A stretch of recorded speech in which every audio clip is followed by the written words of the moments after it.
السلام عليكم. قبل اي حاجه ما تنساش تصلي على الرسول عليه افضل الصلاه والسلام. ولو انت اول مره بتشوف حكايه جيسوك فنصيحه مني روح شوف الجزء اللي فات علشان تفهم الاحداث. رابط الجزء اللي فات هتلاقيه في الوصف في علامه الاي اللي هتظهر لك فوق على الشمال او في التعليق المثبت تحت. وبس ما تنساش تشترك في القناه تقديرا للمجهود المبذول في ترخيص الفيديوهات وننزل لكم فيديوهات اسرع في المستقبل. وبس من غير ما اطول عليكم مشاهده ممتعه. بعد كده هيونج بينده على جيسوك وبيعرفه ان هو لو ما كانش يعرف هو مين فهو يبقى اقوى مستعمل عصايه في العالم او اقوى شخص في العالم حاليا. وبيبدا يتريق على جيسوك وبيقول ان هو اول مره يشوفه وده معناه ان جيسوك يبقى نوب. فبيأمره جيسوك ان هو يسكت. بعد كده بيبدا يبص لجثه جرانتوريس وبيسأل هيونج لو هو اللي عمل كل ده. بعد كده بيبدا بطلنا يفتكر ذكرياته لما كان عمال بيبني البرج ولما صنع جرانتوريس وذكرياته مع دوره. بس للاسف كل حاجه اتحولت لرماد والنار بتشتعل فيما تبقى من كل حاجه. بيبدا بطلنا جيسوك بعد كده يتريق على هيونج بيقول له بص لنفسك يا منحرف يا حقير يا حوساله، ازاي تكون الشخص اللي دمر كل حاجه انا عملتها وانت ما حلتكش غير بوكسر ومجرد عباءه مهترئه. وبيساله جيسوك بعد كده وهو متعصب لو كان مستعد علشان هيعمل منه فراخ مفشوخه. فوقتها هيونج والتنين بتاعه بيفضلوا يضحكوا على جيسوك. هيونج بيقول لايروس وهو عمال بيضحك كده قال ايه جيسوك بيقول ان هو هيضربه. بعدها بيضغط على الارض جامد برجله ومره واحده بينقض على جيسوك وهو عمال بيضحك ضحكته المرعبه. بيظهر مره واحده قدام جيسوك وهو عمال بيقول له ركز معايا بقى علشان ما تتضربش بالعصايه اللي انت كنت عمال بتتريق عليها. وهوب مره واحده بيوجه ضربه قويه جدا لجيسوك بتدمر الارض من حواليه. بس جيسوك كان قدر يتفادى الضربه بتاعت هيونج ده لانه استخدم بدله القمر بتاعته، لكن للاسف رغم ان هو استخدمها الا ان هي كانت اتضررت. فوقتها بيظهر النظام وبيعرف بطلنا ان رجل البدله الشمال اتضررت وده هيقلل من سرعه تحركه بالبدله. المهم في الوقت ده هيونج بيفضل ينده على بطلنا اللي بيكون طاير في السماء عمال بيقول له انت بس تقدر تطير وتتحرك بسرعه. فوقتها بيطلع له جيسوك كل الاسلحه اللي في بدله القمر بتاعته وبيبدا بعد كده يهجم على هيونج بكل حاجه بيمتلكها في البدله، صواريخ قنابل ليزر كل حاجه متجهه ناحيه هيونج. هيونج ما كانش همه عمال بيضحك وبيتريق على جيسوك وبيقول له انت مغفل يا ابني. بيمسك العصايه بتاعته وبيجمع قوته الجباره ومره واحده بيهجم على الارض. من قوه الهجوم بتاعه ده بيعمل انفجار قوي جدا في المكان. من قوه الانفجار كان بطن جيسوك هيتبخر ويختفي. فبيقرر ان هو يتخلى عن البدله بتاعته. بيستخدم زرار الانقاذ وبيخلي بدله الفضاء بتاعته ترميه بعيد. فبيقدر ان هو يتفادى الهجوم بتاع هيونج لكنه بيخبط جامد في الارض وده بيخليه يستخدم آلي القلع العملاق بتاعه. هيونج كان منبهر بحجم الآلي بتاع جيسوك لانه اول مره في حياته يشوف حاجه زي كده. بس جيسوك ما بيسيبوش ينبهر لانه بينهال عليه بضربات متتاليه سريعه وقويه جدا. من قوتها التنين ايروس كان ذات نفسه مصدوم لان الضربات ديت كانت عماله بتعمل زلزال في الكوكب كله، واللي كان شايف اللي بيحصل في الكوكب من بعيد هو دوره اللي كان عمال بيسال نفسه هو جيسوك هيفجر الكوكب ولا ايه. المهم بنرجع بعد كده لقلعه الآلي العملاق وتحديدا عند القبضه بتاعته اللي طلع ان هيونج كان عمال بيصد كل ضرباته وهو واقف بالعصايه بتاعته من غير حتى ما يتحرك من مكانه. جيسوك ما كانش مصدق ان هيونج قدر يعمل كده بمجرد عصايه. فبيرد عليه هيونج وبيقول له يستعد بقى علشان ده دوره. ووقتها بيختفي هيونج من مكانه وبيبدا بسرعه البرق يجري على الايد العملاقه بتاعه الآلي في حين ما كان متجه لهيونج فوق القلعه. جيسوك كان عمال بيبص على هيونج وهو في السماء ومصدوم ان هو وصل في السماء بالسرعه دي. بس وقتها هيونج بيصرخ على صوته لانه هيستخدم الضربه السفليه واللي من قوتها بتدمر الآلي العملاق بتاع جيسوك وبتبخره. بس وقتها هيونج كان اخد باله من حاجه لما بيبص قدامه كده بيلاقي مئات الاف ملايين المكعبات بتتجه ناحيته وده طلع بيحصل بسبب جيسوك اللي كان ماسك المجرفه بتاعته وعمال بيخرج من المخزن بتاعه آلاف ملايين المكعبات من الدايموند والخشب والحجاره وجميع انواع الموارد اللي بيمتلكها في محاوله منه ان هو يتصدى لضربه هيونج. وبيفضل جيسوك بيحاول يصده في ضربه هيونج باستخدام الدرع العملاق اللي هو عمله من المكعبات وهو عمال بيسال نفسه مين الشخص ده وليه من ساعه ما دخل العالم ده بيحصل معاه حاجات غريبه وهو يا دوب لسه مبتدئ. وقتها هيونج كان سمعه وبيقول له لو انت ما تعرفش ده مين فده الوقت المناسب ان انا استخدم قدرتي الكامله. وبالفعل مره واحده بيكسر الدرع العملاق بتاع جيسوك بيوجه لجيسوك ضربه بالعصايه بتاعته وجيسوك برضه ما بيستسلمش رغم ان هو كان خسران الا انه بيحاول يوجه ضربه لهيونج باستخدام المجرفه بتاعته. في النهايه بينتهي الحال بالاتنين بتتصادم الاسلحه بتاعتهم، المجرفه بتاعت جيسوك ضد العصايه بتاعت هيونج. وقتها بيحصل زلزال مهول وانفجار جبار من الطاقه على الكوكب. من شديه الانفجار بينتهي الحال بان الكوكب بيتقسم نصين. بعد شويه بيجي التنين ايروس وبيفضل يقول لهيونج ان هو كان متاكد انه هيدمر الكوكب وهيكسب زي كل مره. وهيونج كان واقف كده عمال بيتريق على جيسوك وبيقول له الادوات بتاعته كويسه بس هو محتاج يبنيها احسن بشكل اقوى المره الجايه. بس بعد كده بياخد باله من حاجه لما بيبص قدامه بيلاقي المجرفه بتاعت جيسوك ما اتدمرتش ولا حتى جيسوك مات ولسه موجود وواقف قدامه. ورغم ان جيسوك قدر يصد الضربه الجباره بتاعت هيونج الا ان حالته كانت صعبه جدا وفي النهايه بيغمى عليه. المهم وقتها التنين ايروس بينده على هيونج وبيقول له ان هو حاسس حاسس بطاقه وقوه غريبه بتخرج من المجرفه بتاعه جيسوك، وده فعلا اللي هيونج كان لاحظه. اخد باله ان جيسوك ما كانش هينجو لولا المجرفه بتاعته، بس الحاجه اللي هو مش فاهمها هو ليه في شخص معاه مجرفه قوتها بتضاهي العصايه ام ليفل 99. وبدا يتساءل عن هويه جيسوك، مين الشخص ده؟ لحد ما فجاه بيظهر شعاع وبيتكسر الفضاء من جنبه، واللي بيبدا يخرج منه شخص مجهول، اللي بنعرف بعد كده ان ده رئيس شركه كرونو التنفيذي، والبنت اللي معاه ديت بيكون اسمها يوريا. المهم المدير كان عمال بيسال هيونج انت امتى هتبطل انك انت تدمر الكواكب، بتبوظ لنا السيرفرات بتاعه اللعبه. في الوقت اللي كان المدير عمال بيكلم فيه هيونج، البنت اللي اسمها يوريا ديت بتجري بسرعه علشان تطمن على جيسوك، فبتلاقي ان هو فقد وعيه ومش عارفه تصحيه، وده بسبب ان هو كان خسر كتير جدا من صحته. وهي بتكون عارفه كميه المعاناه اللي هو عاناها، لانها شافته بيتعذب وبيتصحك من الوحوش مئات المرات، وتقريبا كده شكلها ساديه علشان هي كانت معجبه بالمعلم جيسوك بسبب ان هو كان بيتعذب. المهم في حين ما هي كانت ماسكه بطنه كده، بتبدا تقول له قد ايه هي تعبت في محاوله ان هي تخلي كل الوحوش يقتلوه. وبيطلع بعد كده ان يوريا ديت تبقى رئيسه المطورين والمبرمجين، وهي تقريبا تبقى صانع اللعبه. جيسوك كان بيحاول ان هو يستعيد وعيه بقدر الامكان، بس مش عارف ان هو يسمعها كويس، ومش عارف هي عماله بتقول له ايه، بس كان قدر ان هو يلمح شكلها. بعد كده بيغمى عليه مره تانية، بس قبل ما يغمى عليه قال لها ان هو حاسس انه هيموت، فبتبص له يوريا وهو مغمى عليه تماما. بعد كده بتديله واحد مشبك فرنساوي وبتوعده ان هو هيكون كويس باسرع وقت، وهي عماله بتبتسم له. المهم بعد كده جيسوك بيفضل يسمع صوت حد عمال بينده عليه، واللي بيطلع دوره كان عمال بيضرب في جيسوك علشان يحاول يصحيه. وفي النهايه اول لما بطلنا بيصحى بيصرخ فيه علشان كان عمال بيضربه بالكف. المهم بطلنا لسه ما كانش مستوعب اللي حصل له، بس بعد كده بيفتكر اللي حصل، بيفتكر ان كوكب الارض انفجر وانشق نصين. بس هو لما بيبص قدامه دلوقتي بيلاقي كوكب كويس ومش مكسور لنصين. وهنا بيقطع تفكيره دوره اللي كان عمال بيعيط، بيجري يحضنه كده وبيعرفه ان هو كان قلقان جدا عليه، بس علشان يعني ما يبينش لجيسوك المشاعر بتاعته ديت بيقول له ما تفتكرش ان انا كنت خايف عليك علشان بحبك، ده انا بس كنت خايف اضيع في الفضاء وما اعرفش ارجع تاني. المهم بيكون جيسوك استوعب لما بيبص حواليه كده ان هو رجع للقمر. في الوقت اللي كان عمال دوره بيفحص جسمه علشان يطمن عليه، كان جيسوك منغمس في التفكير ومش فاهم ازاي قدر ينجو من هجمه هيونج. فعلشان كده بطلنا بيبدا يسال دوره ايه اللي حصل في اثناء ما هو كان فاقد وعيه، فبيعرفه دوره ان حصل حاجات كتير. بيبدا يشرح لبطلنا ان تقريبا من نص ساعه في حين ما هو كان على القمر شاف ان الارض اتقسمت نصين. وقتها هو اتصدم، ما كانش فاهم ازاي ومين عمل كده، لحد ما بيسمع صوت حد من وراه بيقول له يهدى. وبتبدا بعد كده بوابه انتقال فضائيه تتوهج في المكان اللي بيخرج منها يوريا مع بطلنا والمجرفه بتاعته. دوره طبعا لما بيشوف ان جيسوك فاقد وعيه كان قلقان جدا عليه، وبيبدا يتفحصه ويشوفه ويتاكد لو كان كويس. اما بالنسبه ليوريا فبتبدا تعرف دوره ان هي عالجت الموضوع ده وهي محرجه طبعا، فكان هنا دوره هيموت ويعرف هي عالجت الموضوع ازاي. المهم دوره كان اخد باله من حاجه، اخد باله ان يوريا هي الصانع، وهي اساسا اللي امرت كل الوحوش ان هم يهجموا على جيسوك في الاساس. علشان كده بيبدا يسالها لو كانت هي السبب في تدمير الارض وقسم الارض النصين، بس هي بتعرفه ان هي مش السبب المره دي، وان كان سبب تدمير الارض بالشكل ده هو شخص تاني. فلما بيسالها دوره مين المسؤول عن دمار الكوكب، بتقوم مفهماه ان الشخص اللي عمل كل ده هو هيونج، صاحب العصايه ام ليفل 99، واللي اساسا كان محبوس في كوكب وسيرفر خاص بيه علشان يعطوا فرصه لاي حد جديد يدخل العالم بان هو يستكشف ويلعب كويس. وده لان دايما هيونج بيدمر العالم باستخدام العصايه بتاعته، فعلشان كده عملوا كواكب كتير وسيرفرات اكتر بحيث ان هم يحموا الاشخاص الجداد من هيونج اللي ما بيسيبش فرصه لحد وبيدمر الكوكب على طول، ودايما مخرب سيرفرات اللعبه بتاعتهم. بس هيونج يسكت؟ لا طبعا. لما هيونج اكتشف الموضوع اتحمس زياده عن اللزوم، وقرر ان هو يستكشف الكواكب والسيرفرات التانيه. ومن وسط الكواكب والسيرفرات التانيه ديت يقع الاختيار على الكوكب والسيرفر بتاع جيسوك اللي كان هيونج دمر الدرع اللي بيحمي السيرفر والكوكب بتاعه علشان يدخله ويستكشف اللي فيه. المهم يوريا بتبدا تحط ايديها في اتجاه الكوكب وبتطمن دوره وبتعرفه ان هي هتصلح كل حاجه. فلما بيسالها دوره هي هتصلح كل حاجه ازاي، بتبدا عيونها تتوهج وتخرج كميه من الطاقه الجباره، وشيئا فشيئا بتقدر ان هي باستخدام طاقتها الجباره ديت تقرب الجزئين المقسومين من الكوكب لبعض، وفي النهايه بينفجر الكوكب. فبيعتقد دوره ان كده الكوكب اتفجر تماما، لكنه لما بيركز وبيبص قدامه بيتصدم لان الكوكب رجع تاني زي ما كان ولا كأن اي حاجه حصلت فيه، وحتى اختفت الانفجارات اللي كان هيونج عملها. المهم دوره لما بيبدا يبص حواليه بعد كده مش بيلاقي يوريا وبس. بنرجع للحاضر في الوقت اللي كان دوره عمال بيشرح فيه لجيسوك اللي حصل، وبيقول لجيسوك قبل ما يوريا غادرت المكان كانت قالت له ان هم حاليا في امان من هيونج، لكنها مش متاكده ان هم هيفضلوا كده في امان من هيونج لانه دايما بيدمر الكواكب وبيخرب سيرفرات اللعب. المهم جيسوك في الوقت ده كان قاعد كده وعمال بيفكر، وفي النهايه بيقول لدوره ان هو خسر، وبيبدا يعرف دوره ان هو لما كان قاعد على العرش وعمال بيقتل في الوحوش كان انتابه الغرور، اعتقد ان هو مفيش حد يقدر يقف قدامه. بس النهارده لما شاف هيونج كل حاجه اتغيرت. هيونج اثبت له ان هو لسه ضعيف، وعلشان كده كان زعلان جدا. ده في الوقت اللي كان دورو عمال بيحاول يواسيه وبيعرفه ان هو مش ضعيف. الشخص اللي قدر يقتل كل كميات الوحوش وقدر يقتل جرانتوريس زعيم الوحوش على الكوكب ده مستحيل يكون شخص ضعيف. غير ان هو ما واجهش اي حد، ده واجه هيونج صاحب العصايه ام ليفل 99. فبيعرفوا جيسوك ان هو للاسف كل اللي قدر يعمله ان هو يصد الضربه. بس بعد كده اخد باله من حاجه،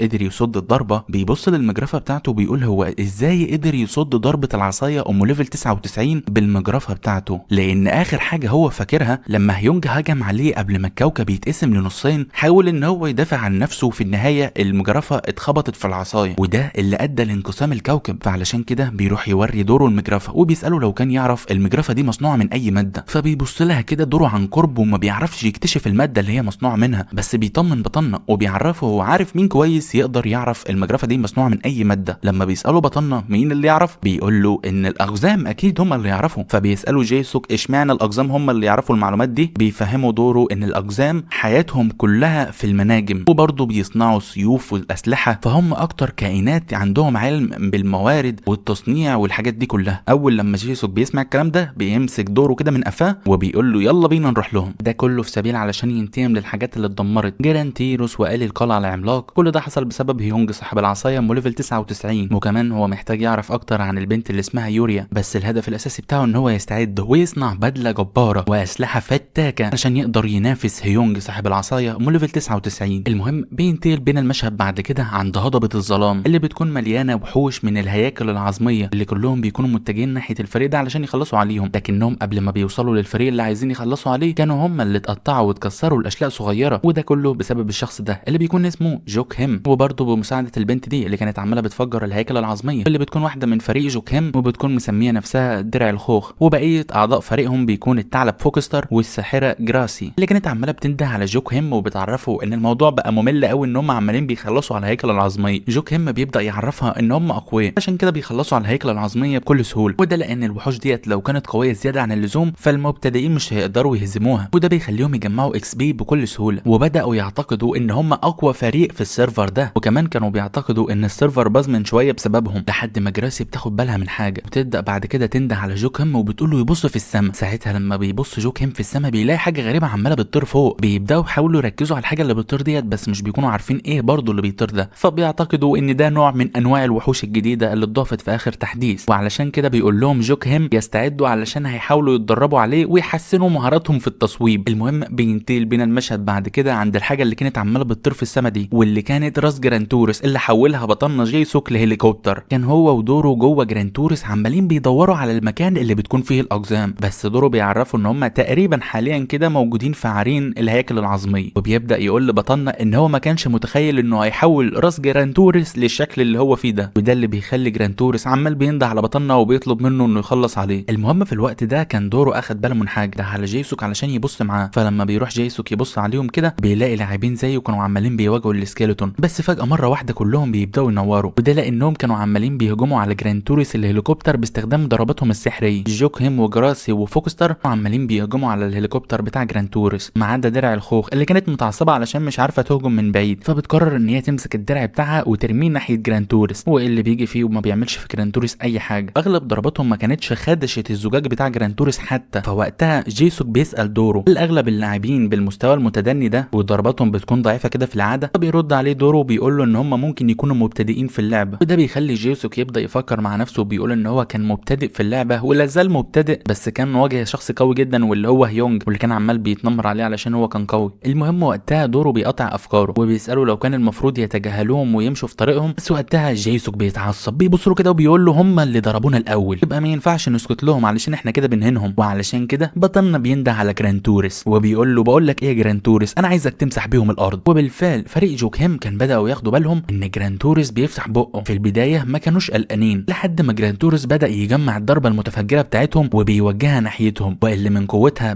بيسحق المكان كله. فريق جوكيم كان هما اللي فضلوا في الانفجار، في حين ما كان جوكيم بيحاول يتفادى الضربه ديت كان شعاع الليزر بيبخرهم، وهو من الصدمه ما كانش مصدق اللي حصل لهم. المهم جيران توريس بيفضل طاير كده في السماء، وجوكيم عمال بيتفرج على اصحابه اللي عمالين بيولعوا، وعمال بيقول هو ايه الضربه الفتاكه دي. في الوقت ده كان جيسوك عمال بيتفرج على المشهد الدمار ده، وهو عمال بيقول ايه الضربه الفتاكه دي. جيران توريس يسكت لا والله، وبدا ان هو ينفذ سلسله من الضربات المتفجره في المكان اللي جوكيم ما كانش عنده اي فرصه ان هو يتفادى ضربه واحده منهم. ففي النهايه بيدخل جوه الانفجارات اللي كانت عماله بتشوحه يمين وشمال، وجيران توريس مستمر في تدمير وتخريب المكان. في النهايه بعد ما بيفشخوا كل حاجه بينزل جيران توريس على الارض، وبطلنا بينزل يستكشف المكان ده، في حين مكان جوكيم مغمى عليه بعد ما سلاحه كسر وفقد فريقه. المهم دوره بيعرض على بطلنا ان هم يحاولوا يرجعوا الهيكل العظميه علشان يسالوهم عن الاتجاهات وازاي يروحوا منجم الاقزام. الفكره بتعجب جيسوك وبيوافق ان هو ينفذها، وعلشان كده بيجيب المجرفه بتاعته وبيبدا يلمس احد السكيلتون بيها، واللي اول لما بيلمسه بيختفي من المكان. وقتها بيظهر النظام وبيعرف بطلنا ان هو حصل على عظام الهيكل العظمي. النظام كمان بيقوم معرفه ان اتفتح له مهاره جديده، المهاره دي تبقى مهاره صانع العظام. وقتها جيسوك ما بيكونش فاهم ايه مهاره صانع العظام دي، وبيطلب من النظام ان هو يشرح له ويفهمه. النظام بيعرفه ان هو حصل على المهاره ديت بسبب ان هو انتقم للهياكل العظميه من فريق جوكيم، وبيعرفه كمان النظام ان هو يقدر يصنع حاجات من العظم او يرسبن هياكل عظميه ويصلحها. المهاره بتعجب بطلنا جدا، واللي بدا يقول ان هو محتاج يجمع كل العظم اللي في المكان بحيث ان هو يرجع يستخدمه. بيمر الوقت في هضبه الظلام، بطلنا كان عمال يجرب المهاره بتاعه صنع العظام، وبيقرر ان هو يرسبن له كلب مصنوع من العظم. النظام يعرفه ان الكلب ده خطورته من المستوى دي، ده غير ان هو كيوت جدا، بس ده ما بيكونش اول كائن بطلنا يعمله، ده حرفيا رسبن وحوش هياكل عظميه كتير جدا باشكال مختلفه وغريبه، بس الكلب العظمي كان اكيت واحد فيهم، وده اللي كان صادم دوره. المهم دوره بيروح يقرب من جيسوك وبيطلب منه يستخدم المهاره بشكل صحيح، عايزين هيكل عظمي يقدروا يتكلموا معاه وياخدوا منه معلومات. بطلنا جيسوك كان متضايق ومبضون انه كان عمال بيستمتع بالمهاره وبيعمل اللي هو عايزه، لحد ما بيجيله اشعار مميز من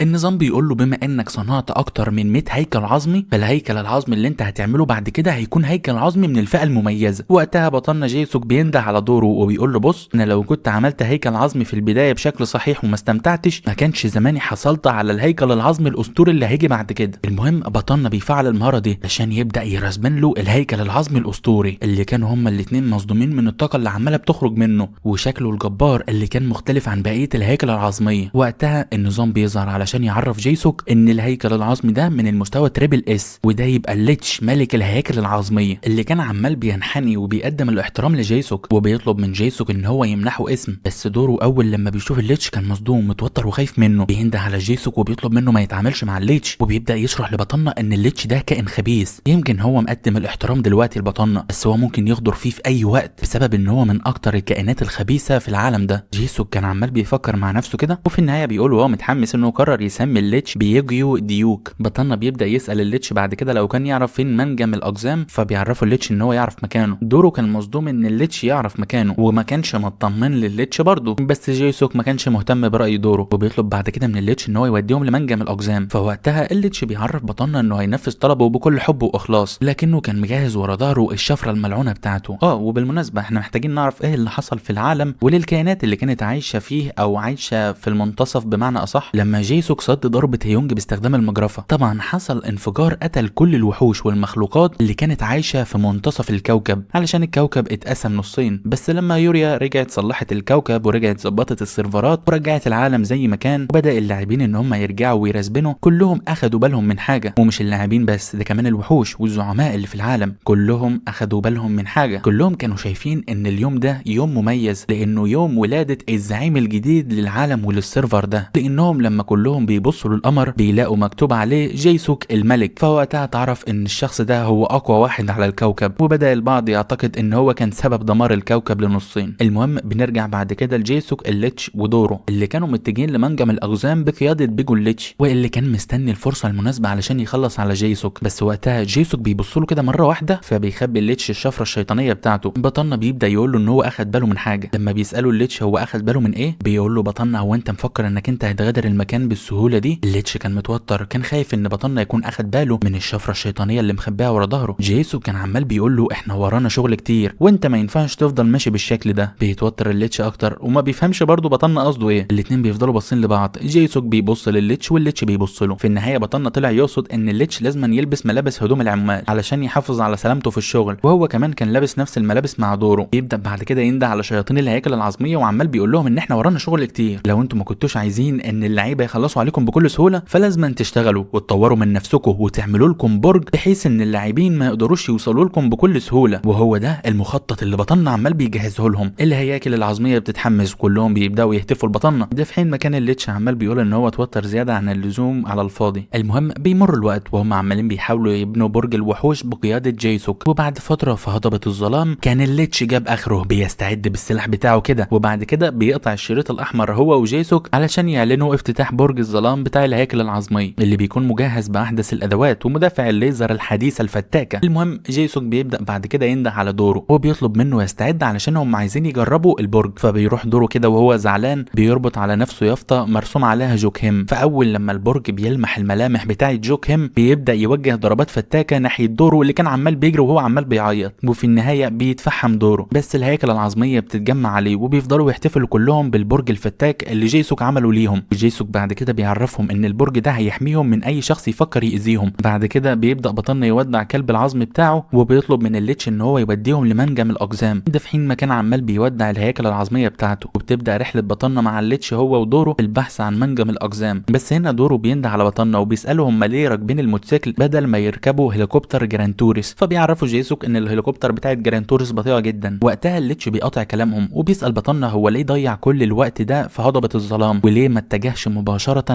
ناحيه منجم الاقزام، وده كان نفس راي دورو اللي كان عمال بيقول لليتش ان هو كان برضه بيفكر في كده. فبيقول لهم جيسوك ان هما الاثنين ان هو على الاقل استمتع باللي عمله، ووقتها نظره الليتش لجيسوك بتكون اتغيرت. المهم بيمر الوقت بيخيموا مع بعض، وفي اليوم اللي بعد كده بتستمر رحلتهم في الاتجاه للمنجم بتاع الاقزام، وفي اليوم اللي بعده بيكونوا اخيرا وصلوا لمنجم الاقزام اللي اول لما بيدخلوا كلهم وبيبداوا يبصوا حواليهم في المكان بيلاقوا ان المكان فاضي ومفيش فيه اي حد. وبيبدا بعد كده جيسوك هو ودورو يبحثوا عن الاقزام لحد ما الليتش بينده عليهم، بيصدم جيسوك وبيعرفوا ان انقطعت الاخبار تماما عن الاقزام، وفي موارد كتير ما عادتش بتتباع بسبب ان محدش يعرف عنهم حاجه، وبيعرفهم كمان ان مفيش حد شاف الاقزام من فتره طويله، وده اللي خلى بعض المستكشفين ياخدهم الفضول وبيقرروا ان هم يدخلوا المنجم ده. بس مفيش حد دخل المنجم ده وخرج منه على قيد الحياه. وقتها دورو بينفطر من العياط والبكاء وبيفضل يقول لليتش انت ليه ما قلتليش قبل ما ادخل المنجم، فبيقول له الليتش بكل بساطه انت ما سالتنيش، فبيقول له دورو احا وانا اعرف منين. بيبداوا الاثنين يتخانقوا كده في حين ما كان في حد عمال بيراقبهم من بعيد، واللي كانوا عمالين بيراقبوهم دول بيهجموا على جيسوك بالاسهم بتاعتهم. دورو كان اخد باله فلاحق ان هو يصد سهم من الاسهم دي، وبالنسبه للسهم الثاني فكان الليتش مسكه. الكائنات دي بتتصدم لما بتلاقي ان هم قدروا يصدوا هجماتهم. جيسوك بعد كده بيطلب من الليتش ودورو يستعدوا للقتال، بس بيطلب منهم جيسوك ان ما حدش يقتل، وده بيخلي الليتش لما بيروح يهجم عليهم يا دوب بيعطي كل واحد فيهم كف، وبيجيبهم بعد كده الليتش علشان يوريهم لبطلنا جيسوك اللي كان مستغرب لما شاف ان هم طلعوا الاقزام، فبدا يسال دورو لو كان في العاده الاقزام بتهجم على اي حد كده، بس دورو بيعرفه ان الموضوع ده غريب وانه ما شافش قزم قبل كده بيهجم على حد. فبيفضل بطلنا يضرب في احد الاقزام ديت في محاوله منه ان هو يصحيه. لما القزم ده بيبدا يستعيد وعيه بيحذره وبيطلب منه ان هو يهرب من المكان بسرعه. لما جيسوك بيساله يهرب من المكان بسرعه ليه بيفهموا القزم ده ان كل الاقزام اللي في المتجن اتجننوا فقدوا عقولهم وبقوا عايزين يهجموا على اي حاجه. بطلنا ما بيستوعبش كلام القزم ده غير لما بيبص حواليه هو والليتش ودورو بيلاقوا ان هم محاطين من كل مكان بالاقزام الغاضبه المجنونه. جيسوك بيسال بعد كده القزم ده ازاي قدر يستعيد وعيه، فبيقول له القزم ان ده بسبب ان هم ضربوهم فقدوا وعيهم المجنون ورجعوا لطريقه تفكيرهم الطبيعيه. فبيبتسم جيسوك كده بيطلب من دورو هو والليتش انهم يضربوهم براحتهم بس من غير ما يموتوهم. على طول ما بيكملش كلامه الا وبيلاقي الاقزام كلها بتبص عليه وبتتجه ناحيته علشان تهجم عليهم. في نفس الوقت ده بيهجم عليهم بطلنا هو ودورو والليتش، وبتبدا مدعكه من طرف واحد. الليتش بيستخدم قدرته الشيطانيه علشان يوجه ناحيتهم موجات بتحرقهم وبتفجرهم. اما بالنسبه لدورو فهو كان ماشي بيعض في دماغ كل واحد فيهم. اما بالنسبه بقى لجيسوك بطلنا فهو كان ماشي كده ومعاه الايادي الاليه بتاعته عمال بيضرب كل واحد فيهم بالبوكس في وشه، وبيستمر الوضع على هذا الحال وكلهم مستمتعين. بس جيسوك ما كانش اخد باله ان في واحد من الاقزام بيتجه ناحيته على وشك ان هو يطعنه، بس في اخر لحظه كان اخد باله وبيضرب بالبوكس في وشه. والليتش كمان بيروح يهجم على القزم ده. بيبتسم كده لجيسوك وبيعرفه ان هو بيراقبه وبيحاول يحميه بقدر الامكان. فبيروح جيسوك يستمر في ضرب الاقزام وبيعرف الليتش ان هو كان عارف ان القزم ده هيهجم عليه. الليتش بيقول له ايوه مصدقك وبيكمل ضرب هو كمان في الاقزام. المهم القزمين اللي كان ضربهم جيسوك في البدايه كان استعادوا وعيهم بشكل كامل، وبعد كده بيستوعبوا حاجه مهمه وخطيره. بيقولوا لجيسوك انت ما تعرفش انت بتعمل ايه، انت بالشكل ده هتصحيه. وما بيكملوش كلامهم الا وفجاه كلهم بيسمعوا صراخ مرعب في المكان، وفجاه بيظهر وحش ضخم بعيون عملاقه. الوحش ده كان بيتجه ناحيه جيسوك ودورو، ولما بيقفوا علشان يركزوا يركزوا ويعرفوا ايه الوحش ده، بيظهر النظام وبيعرف جيسوك ان الوحش ده يبقى التنين الزومبي، واللي في حد بطريقه ما رجعه للحياه بعد ما كان ميت فتحول للشكل اللي هو عليه ده بسبب اللعنه، وهو دلوقتي فقد السيطره على نفسه، بيتبع الغرائز بتاعته للقتل وسفك الدماء. بيوجه التنين الزومبي ده بعد كده انفجار ناحيه جيسوك بس بيقدر ان هو يتفاداها، وبيبدا بعد كده التنين ده يجري ورا جيسوك، في حين ما هو ما كانش فاهم ليه التنين بيجري وراه هو. بس في الوقت ده دورو كان بيستغل الموقف وقرر ان هو يخلع. المهم في الوقت ده جيسوك كان اخد باله ان التنين عمال بيقرب منه اكتر واكتر، فبالشكل ده هينتهي بيه الحال في بطنه، وعلشان كده بيقرر يستخدم المجرفه بتاعته، بيستدعي جرانتوريس من جواها. التنين الزومبي اول لما بيشوف جرانتوريس كان مرعوب وبيخاف. جرانتوريس بيصرخ في التنين الزومبي، التنين الزومبي بيصرخ كمان في جرانتوريس. دورو بيعتقد هو والليتش ان المعركه دي هتكون اسطوريه ما بين الاتنين، بس لا، جرانتوريس كان بيكون عباره عن راس فقط، فالتنين الزومبي كان اطول منه. وهنا بتيجي لجرانتوريس فكره ان هو يستخدم المروحيه بتاعته ويحاول ان هو يطير ويكون اعلى من التنين الزومبي. فبتيجي فكره للتنين الزومبي الا وهي انه بيكسر المروحيه بتاعت جرانتوريس علشان جرانتوريس ما يكونش اطول منه. وبيبدا جرانتوريس بعد كده بيحاول يهرب من التنين الزومبي بس ما كانش عارف يتحرك. بعد كده دورو بينده على جيسوك بيطلب منه يعمل اي حاجه علشان بالشكل ده جرانتوريس هيموت بشكل نهائي، وده بسبب ان هو مش عارف يتحرك، وبالشكل ده التنين الزومبي هياكله. ده في الوقت اللي كان جيسوك عمال بيحاول يجري ويهرب من المكان، بس بيفتكر حاجه مهمه. بعد التفكير كده بيبص في النظام وبيفتكر المهاره بتاعته، وفجاه بيظهر ضوء ضخم قدام التنين الزومبي، فبيكون مصدوم وما بيكونش عارف يتحرك اول لما بيشوف المنظر اللي قدامه ده، واللي بيكون جرانتوريس الضخم اللي بيكون بطن جيسوك استخدم عليه مهاره صنع العظام، فحول جرانتوريس لزومبي هيكل عظمي سايبورج. التنين الزومبي كان مصدوم ما كانش عارف يعمل ايه الا وفجاه بيلاقي جرانتوريس بينطحه بالراس في دماغه. وبعد ما بقى جرانتوريس ضخم وعملاق ورجع له جسمه ما بيكتفيش، بيضرب التنين الزومبي بديله وبيطيره في السماء. برضه جرانتوريس ما بيكتفيش باللي حصل ده، وبيجهز الضربه المتفجره بتاعته اللي بيوجهها بعد كده للتنين الزومبي اللي بيمحيه من المكان. ويا ريتها جت على قد المحي، بس ده كمان بيفجر المكان كله. من قوه الانفجار كان الليتش ودورو منبهرين، والاقزام كانوا مصدومين، وبطلنا جيسوك كان مبسوط. المهم الانفجار من قوته بيخرج بره المنجم، فبيشوفوه شخصين من بعيد. الشخص الاول كانت البنت دي اللي بيكون اسمها ريم، والشخص التاني كان الاشقر ده اللي مسمي نفسه قلب القرش. كانوا عمالين بيتناقشوا وبيقولوا هم مش عارفين هيعملوا ايه، لحد ما قلب القرش بيعرف المساعده بتاعته ريم ان هو هيتصل بشخص معين.